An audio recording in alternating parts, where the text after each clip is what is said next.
Welcome to Farming Aid. Regenerative ranching is transforming the future of American agriculture, and surprisingly, the secret to this modern movement lies in some of the world's oldest cattle breeds. Across the United States, ranchers are rediscovering hardy, low-maintenance animals that can rebuild soil health, restore grasslands, and thrive on natural pasture with minimal inputs. Instead of relying on industrial feedlots and high-cost systems, regenerative ranchers are turning to ancient breeds that evolved to work with nature rather than against it. In this video, we'll explore how these four ancient breeds are helping ranchers regenerate depleted land, reduce input costs, and produce sustainable grass-fed beef. From the rugged Scottish Highlands to the historic rangelands of the American South and West, these cattle carry centuries of natural adaptation that make them perfect partners in regenerative grazing. If you want to understand the future of sustainable ranching in America, you may need to look back in time. One of the most recognizable ancient breeds reshaping regenerative ranching is the Highland Cattle. Originating in the rugged Scottish Highlands hundreds of years ago, these cattle evolved under conditions that would break many modern commercial breeds. Wind-swept mountains, sparse vegetation, cold rains, and long winters shaped an animal capable of surviving where others cannot. Their thick double coat protects them from extreme cold, allowing them to graze outdoors year-round in climates that normally require expensive housing and feed supplementation. This natural adaptation means ranchers in northern states like Montana, Wyoming, and Colorado are discovering that highlands can dramatically reduce winter feeding costs. Instead of relying heavily on hay and grain, these cattle are able to forage through snow and survive on coarse vegetation. But the highlands' real value in regenerative ranching goes beyond cold tolerance. These cattle have a grazing style that works exceptionally well in rotational grazing systems. Rather than overgrazing specific plants, they tend to move steadily across pasture and consume a wider variety of grasses, herbs, and shrubs. This behavior mimics the natural grazing patterns of wild herbivores, which is exactly what regenerative ranchers aim to recreate. By grazing lightly but consistently, highlands stimulate grass regrowth while allowing plant roots to develop deeper into the soil. Deeper roots improve soil structure, increase water retention, and enhance carbon sequestration. In other words, the cattle become active participants in rebuilding soil health. Another reason the Highland breed fits regenerative systems so well is its efficiency.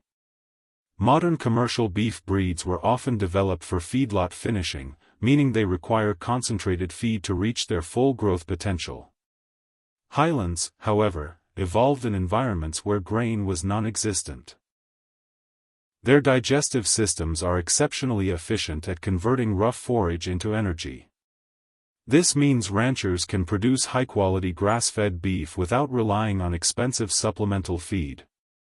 In an era where consumers increasingly demand sustainably raised meat, Highland cattle are helping ranchers meet that demand while maintaining ecological integrity. While Highland cattle dominate conversations about cold-climate regenerative ranching, another ancient breed is transforming operations in warmer regions of the United States, the Texas Longhorn. The story of the Longhorn is deeply intertwined with American history. Descended from cattle brought to the Americas by Spanish explorers in the 1500s, these animals survived centuries of harsh conditions across the deserts, prairies, and brushlands of North America. Natural selection shaped a breed known for extreme hardiness, disease resistance, and unmatched grazing mobility. Texas Longhorns are perhaps most famous for their dramatic horns, which can stretch over 6 feet from tip to tip. But their real power lies in their adaptability.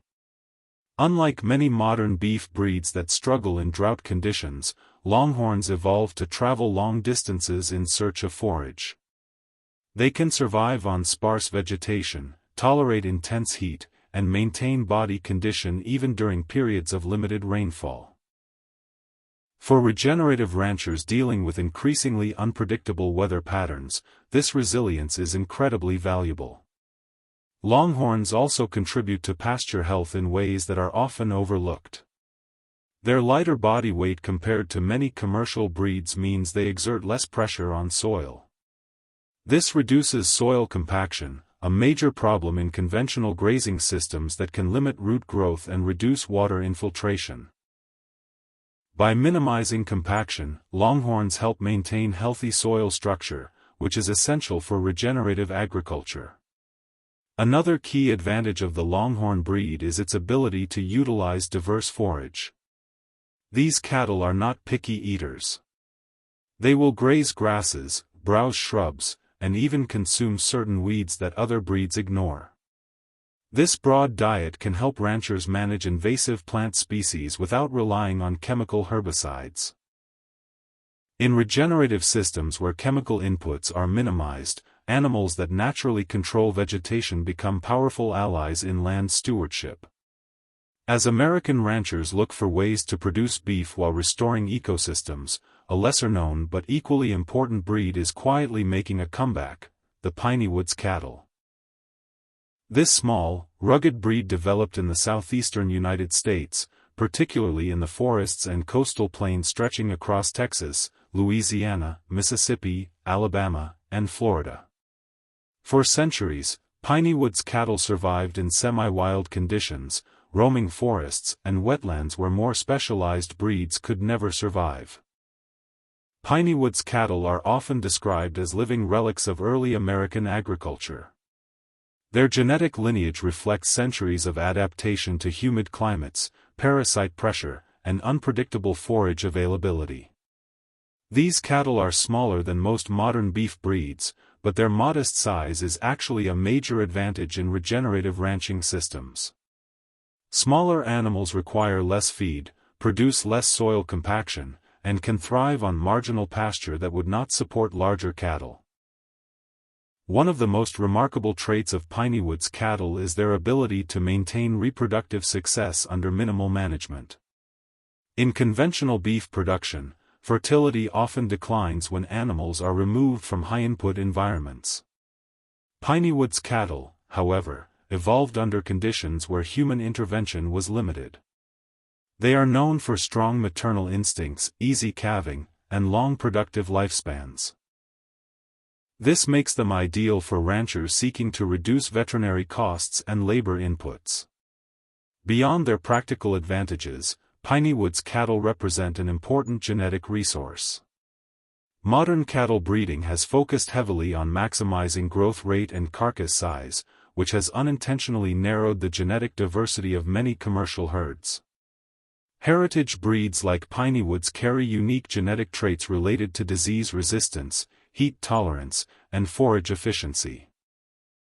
By incorporating these genetics into regenerative systems, ranchers help preserve valuable traits that could become increasingly important in the future. Another ancient breed gaining popularity among regenerative ranchers is the Belted Galloway. Originally developed in the rugged landscapes of Scotland, these cattle are instantly recognizable thanks to the distinctive white band that wraps around their midsection.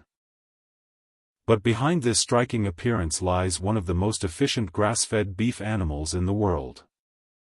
Belted Galloways possess a thick double coat similar to Highland Cattle, which allows them to withstand cold climates without the need for heavy fat deposits. Because they rely on hair insulation rather than body fat, their meat tends to be leaner while still maintaining excellent flavor. For ranchers focused on grass-fed beef production, this trait is particularly valuable. In regenerative grazing systems, Belted Galloways excel because of their calm temperament and efficient grazing habits. They move easily through rotational paddocks and tend to distribute grazing pressure evenly across pasture. This prevents the formation of overgrazed patches and encourages uniform grass growth. Over time, this balanced grazing pattern helps improve pasture productivity and biodiversity. Another advantage of the Belted Galloway is its ability to convert forage into high-quality beef without large amounts of supplemental feed. Their digestive systems are extremely effective at extracting nutrients from grass and hay. This means ranchers can maintain profitable operations while relying primarily on pasture rather than purchased grain. In a regenerative model where input costs are minimized, that efficiency can make the difference between success and failure. Perhaps the most important aspect of these ancient breeds is how they change the philosophy of ranching itself. Regenerative agriculture is not simply about raising cattle differently. It is about rebuilding the natural relationships between animals, plants, soil, and climate. Ancient breeds evolved within those relationships. They are not dependent on industrial feed systems or intensive management. Instead, they function as part of a living ecosystem. When ranchers introduce breeds like Highland Cattle, Texas Longhorns, Pineywoods cattle, and Belted Galloways into regenerative grazing systems, the results often go far beyond beef production. Pastures begin to recover. Native grasses return. Soil organic matter increases. Water infiltration improves. Wildlife habitat expands. These changes create a positive feedback loop where healthier land supports healthier animals, and healthier animals further improve the land. Economic factors also play a major role in the rising popularity of these breeds. Conventional cattle production often requires significant investment in feed, veterinary care, infrastructure, and fertilizers. Regenerative ranchers aim to reduce these inputs by choosing animals that can thrive with minimal assistance. Ancient breeds are naturally suited for this approach. Their resilience reduces dependency on expensive external inputs, making ranch operations more financially stable over time. Consumer demand is another powerful force driving interest in regenerative ranching. Modern consumers increasingly want to know how their food is produced. They care about animal welfare, environmental impact, and the sustainability of farming practices. Beef raised on pasture using regenerative methods often commands premium prices in farmers' markets, specialty butcher shops, and direct-to-consumer sales. Ancient breeds help ranchers meet this demand by producing flavorful grass-fed beef while aligning with ecological values. Climate change is also reshaping the cattle industry, and ancient breeds may offer important solutions. As weather patterns become more unpredictable, breeds that evolved in extreme conditions could prove far more adaptable than highly specialized commercial cattle. Heat waves, droughts, cold snaps, and disease outbreaks all test the resilience of livestock systems. Genetic diversity, which is abundant in heritage breeds, provides a critical buffer against these challenges. Across the United States, innovative ranchers are experimenting with these breeds in creative ways. Some are crossbreeding ancient cattle with modern beef lines to combine resilience with higher growth rates. What makes this movement so exciting is that it reconnects modern ranching with ecological balance. By choosing cattle that thrive on grass, tolerate harsh climates, and support regenerative grazing practices, ranchers are not just producing beef. They are rebuilding ecosystems and protecting the long-term future of agriculture. If you enjoyed learning about these incredible breeds and how they are transforming regenerative ranching in America, make sure to like the video, subscribe to the channel, and share your thoughts in the comments below. Which of these ancient cattle breeds do you think has the biggest potential for the future of sustainable ranching? Let us know.